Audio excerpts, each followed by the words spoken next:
Chapter 20. Dolly. The Third Hell. Sincroft. By the brothers, where is she? Crinan barked as he, Karsten, and Ander jogged through the streets searching for Malinka. There's too many. Fucking move! Crinan shoved past a group of the mute Sincroftians. Too many of them to get fucking anywhere.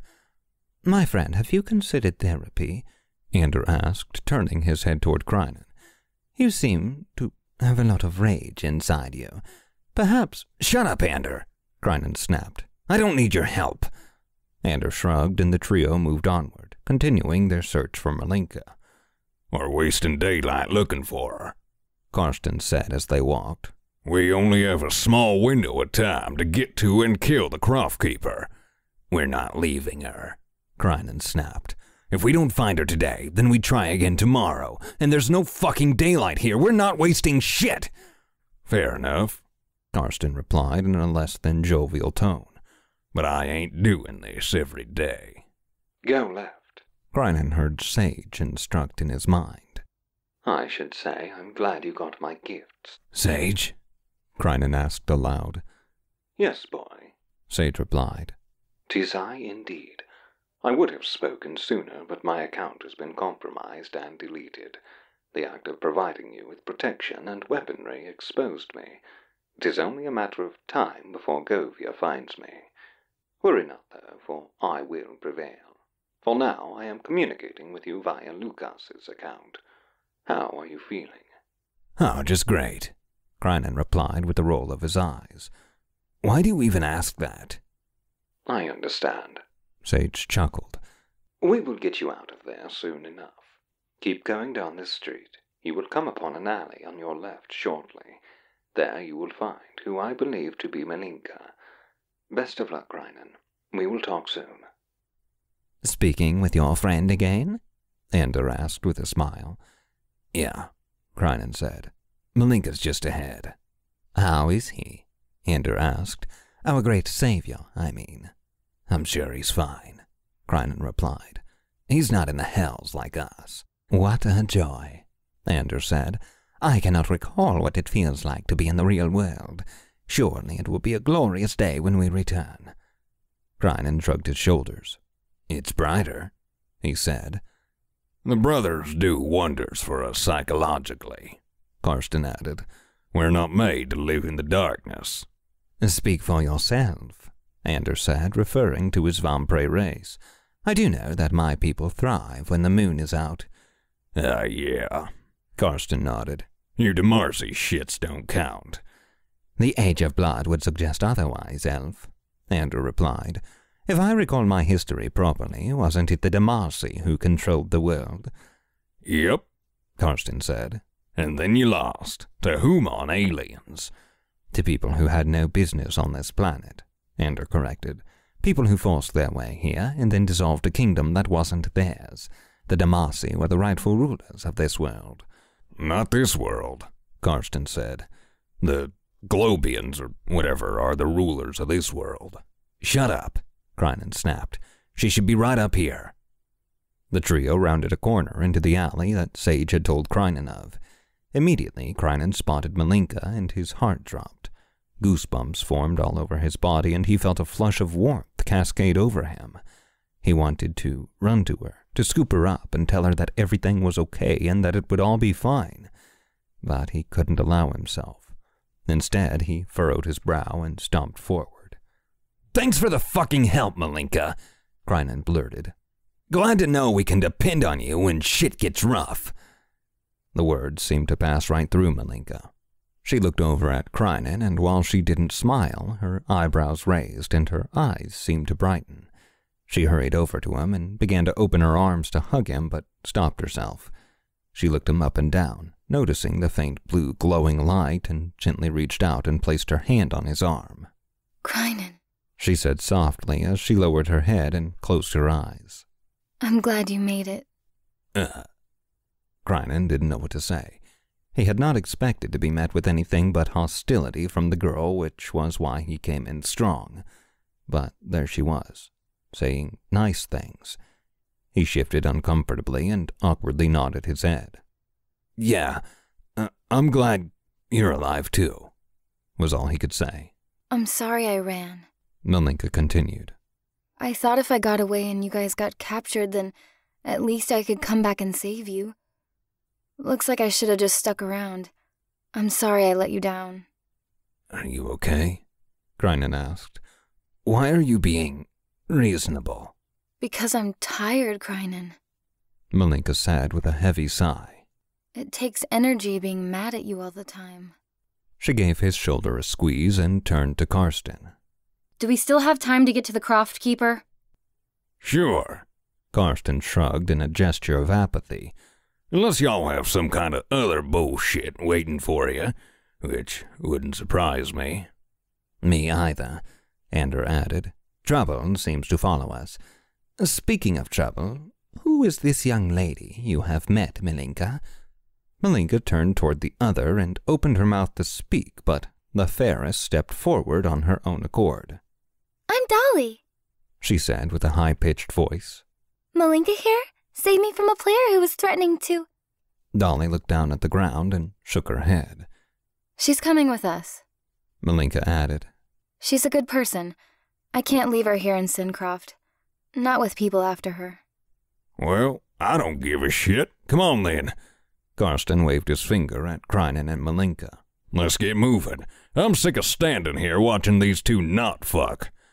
Ander's face scrunched up at that, and both Krynen and Malinka turned with wide eyes at Karsten's words. Karsten snorted a laugh and started walking. So, where are you from? Dolly asked with a chipper voice as the group marched onward. Do you have a girlfriend? You sure are cute. Are you from the modern era? What's it like? Have you ever tried cake?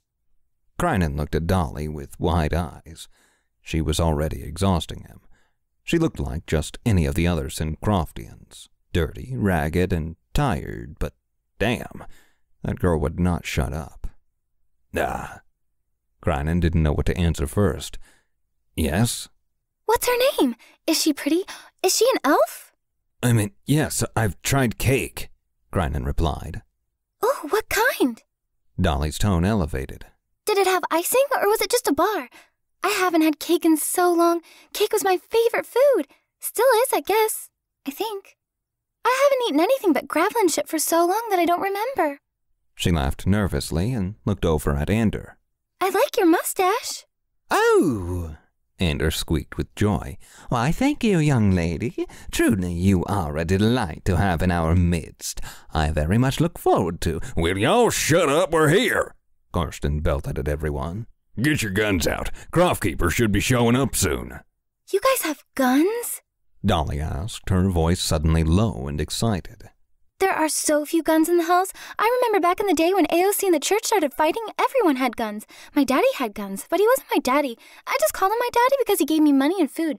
I liked him, except when I had to pay for the money and food. Then I didn't like him so much. But hey, girls gotta do what a girl's gotta do. Am I right, Malinka? Dolly nudged Malinka, who turned and let out an uneasy laugh. Sure, Dolly. Malinka snorted. Oh, she's precious, Ander said amidst a gentle laugh. By the brothers. Karsten sighed and threw his hands up in defeat. Y'all have fun then. Croft Keeper will be here soon. Hope y'all beat him. Wait, that's it? Malinka asked, turning to Karsten. You're just leaving? Yep, Karsten said. Brought you here, now you wait. I've shit to harvest back at home. Literally. So you're not gonna help?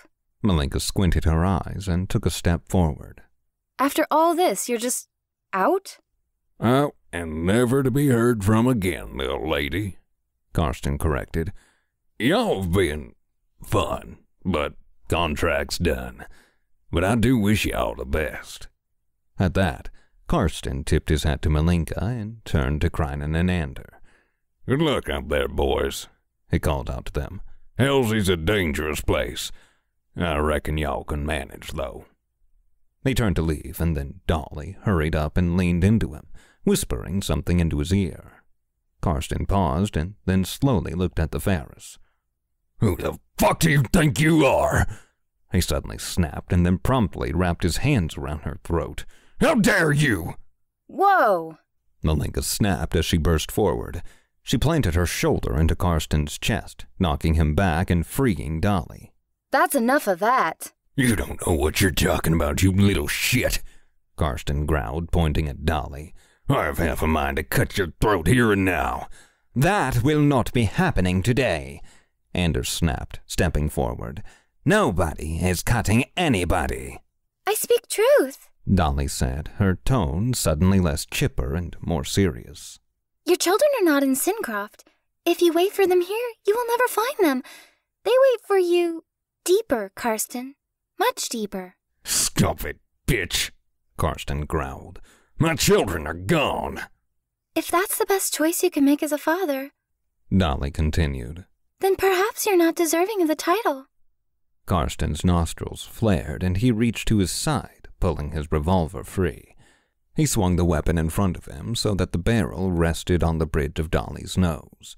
Just as he pulled back the hammer, so too did Krynen with his own pistol that was aimed at Karsten's head.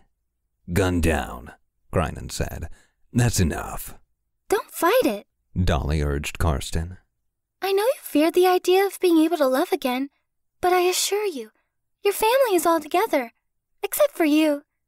Come with us. Let's find them together. I promise your path will cross theirs. And you shut the fuck up, too, Krynen snapped. We don't even know you. Mind your own business. You're fucking crazy. Karsten shook his head and gestured for what was left of his herd to follow. Crazy. All of you. Good luck in your little quest. I'm out of here. At that, the small herd of touched and Karsten turned and walked away. Well, that could have gone better, Ander finally said after a few moments of silence. 'Tis no matter, though. I suppose we wait now for whatever it is we are supposed to vanquish. Ander took a seat on the ground and ran his hands through his hair, slicking it back. He gestured for everyone else to sit, and Malinka and Dolly did. Krynen, however, rested against a rotten-looking pole next to him. Let's hear a story, Ander called out. I recall not my own life, only the circumstances of the world surrounding it. I wish to hear of your lives. Tell me something, my friends. Everybody sat silently, and Krynen fidgeted a bit as he thought of some of his own memories. Life had definitely not been easy, but as Krynen reflected, he deduced that it had definitely been worth living. Of course, he thought of Malinka and their time in the woods. He thought of his friends Alec and Alia. He heard his mother singing to him and his siblings in his mind, and he felt the embrace of his twin brother Ruban as they cuddled together in bed when they were children. In that moment, Krynen longed for the real feelings of life. He longed to feel loved, to feel wanted, to be physically near someone. He wanted to feel the exhilaration of a real battle, to fight side by side with his friends, and to stay up all night talking with his brother. He wanted to hear his father give him advice, to correct his sword stance, and wanted to hear his mother tell him he was a moody piece of shit, but that she loved him anyway. Something to tell? Ander asked, looking directly at Krynen. I see your cogs spinning. My what? Krynen asked. Never mind. Tell us a story of your childhood, Krynen. Krynen shifted his weight to his other leg and crossed his arms. I don't really. Now come now, break from that silly shell for a moment, Ander encouraged. There is no judgment here. Krynen took in a deep breath and scanned the three faces staring at him. Finally, he shook his head and shrugged. One time when I was a kid, we had this dog. Its name was Pooter. Pooter got sick once, and Dad said we had to put him down. So we went to a secure location, and Dad gave me a gun. He said, Never mind, Ander interrupted, shaking his hands to distract Krynen. By Io, I should have guessed you would tell us the most depressing story imaginable. Malinka, darling, tell us something that brings you great joy. Malinka looked over at Ander and shrugged her shoulders. She picked up a stick from the ground and started poking the pebbles in front of her. Glancing up at Krynen, she snorted. I got lost in the woods once. She started, and Krynen's eyes grew wide. My knight, my brother, was ambushed while we were on patrol. Me and another squire ran because our knights told us to. We got lost. Didn't know which way was which, and for a week we got to know each other. That boy was so stupid, but we were 16 years old. He was the worst kisser ever, but that didn't matter. I saved him, and he saved me. And then we never saw each other again. What do you mean you never saw each other again? Ender asked, cocking his head. That's the end of the story? That brings you joy? Malinka nodded, not looking at Krynen. It does. I think of my week in the woods with that boy sometimes when I feel alone. Sometimes I like to imagine he's thinking about the same thing, and that somehow, in some way, there's this stupid magical light that goes from my heart into his, no matter where he is in the world. It makes me feel less lonely or something. But yeah, it makes me happy. A silence descended upon the group, and Ander nodded his head. Ah, yes, I think I understand now. He briefly looked at Krynen and gave him a little smile. Krynen realized that Ander knew what was going on, and his face flushed with embarrassment. Perhaps you will one day find this boy you fell in love with again, or perhaps you will discover the person he matured into. Either way, a good story, Malinka, my dear. Ander turned his head to Dolly. What of you, young lady? Your interactions with the group thus far have been interesting, to say the least. B-T-B, Dolly said, dramatically emphasizing every letter individually. Hello, my name is Dolly. I was 21 when I died. An AOC bomb fell on my apartment in Belhaz and killed me and all my dogs. Whoops. Sucked because I was still in my jammies and was on the last episode of a series of web flicks. So annoying. I was supposed to make a shit ton of money that night too with a post to my superfans, but, well, guess I didn't. She released a small giggle and everyone just stared at her. Dolly, do you remember how you got here with us? Malinka suddenly asked, eyeing the girl suspiciously. Like, do you remember our talk at all? Look, I am just so glad to have made some friends. Dolly shrugged. I woke up in that alley and I was like, BTB, a friend? I think I need a shower though because wow, I stink. Malinka gently patted the girl on the back and sighed. Yes, we will be your friends. Malinka assured her. Just stay with us, okay? No probs. Dolly chirped. BTB, I've been here so long, like, it was super shitty the first few years or so, then I just kind of fell asleep. I didn't wake up until today. It's so weird how things work. You fell asleep? Ander asked, tilting his head with interest. Yar. Dolly replied. Like, one day I just kind of like blacked out. And when you ask how I knew, you just need to trust me because when I was alive, I blacked out a lot. A nervous giggle followed and Dolly twirled her finger in the air. Anyway, I blacked out and, here I am. She reached up and touched her hair and let out a dramatic sigh. This isn't salvageable, is it? She asked Malinka. No, honey. Malinka replied, giving the girl another pat. It's dead. It's fine. Dolly shrugged sadly. She shook her head and closed her eyes. No, it's fine, I promise. We can cut it off some other time. Malinka assured her. For now, let's... BTB, a haircut! Let's do it now while we're waiting. Dolly squealed and got to her feet. Does anyone have a knife or scissors or something? Everyone looked at Krynen and he shrugged. Don't look at me. I only have a sword. A sword? Dolly chirped with excitement. She looked Krynen up and down and raised her eyebrows. That so fits. You're so cute. You have that whole, look at me, I'm sad, angsty drama boy kind of vibe going on. You rock it too. Krynen rolled his eyes and looked away at that statement. He didn't fully understand everything that the girl said, but he still took offense. As he stared at the ground, pouting in his own masculine way, Krynen realized he was proving that Dolly's analysis of him was wholly correct. This made him angry. But, yar. Dolly continued, grinning in Krynen's direction. Poor little me, blown to bits, dead as the souls of my superfans. So glad we can all be friends now. Anyway, time for my haircut. Meow. The girl laid on the cobblestone ground, reached up and twisted her pink hair so that it was one thick column. Use your axes, Malinka. My body is ready.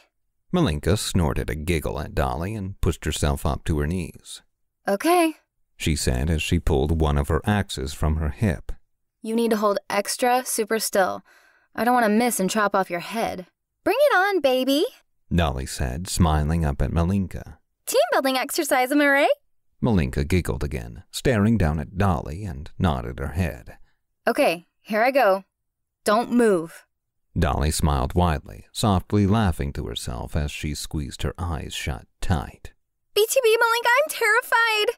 Dolly said. This is... The axe came down and sparked against the cobblestone road. Dolly let loose an ear-piercing scream laugh that made everyone around her jump. Dolly. Malinka shouted. Dolly, are you okay? That was amazing! Dolly screamed, laughing hysterically. The rush! Never in my life have I had an axe flying towards my head. That was so amazing. I bet I'm the only one here who's ever had that happen. Nope. Crinan shook his head, vividly remembering multiple instances where an axe had been swung at his face. Got you beat there. Oh, I bet you do, baby boy, Dolly said with a wink. She sat up and ran her fingers through her hair. It was lopsided and still a bit matted on the ends, but she forced her fingers through to make it feel like real hair again. After playing with it for a bit, she tilted her head upward the way a child would and smiled at Malinka. You my hero, She said in a baby voice and then wrapped her arms around her. I love you. Malinka was a bit startled by the encounter, but soon enough wrapped her arms around Dolly as well. I'm happy to help, Malinka said warmly. So touching. Anders sighed as he watched the heartwarming interaction. Crinan couldn't help but groan at the sight. A flash of light broke up the moment, causing Ander to quickly push himself to his feet. Crinan's sword quickly found its way into his right hand and a pistol into his left. Dolly screamed and Malinka pushed her back, producing both of her axes. A creature that looked to be half man and half horse phased into view. He had 2 curved horns atop his head and a barbed tail that swung back and forth. In his hands he held a vicious-looking poleaxe, and he stared at those gathered before him. Fortune favours you, travellers, for you have found me. Do you wish to leave Sincroft? The monster asked with a deep, reverberating voice. We do, Ander shouted back. Then a test of your worth I shall conduct, The croft keeper said as he readied his poleaxe. If I fall, the portal will open. The creature held his poleaxe at the ready and stared down at the group of 4. Ander, Dolly, get back. Malinka shouted as she ran up and joined Crinan at his side. We will fight you, Croft Keeper. So be it. The creature boomed as he prepared to charge.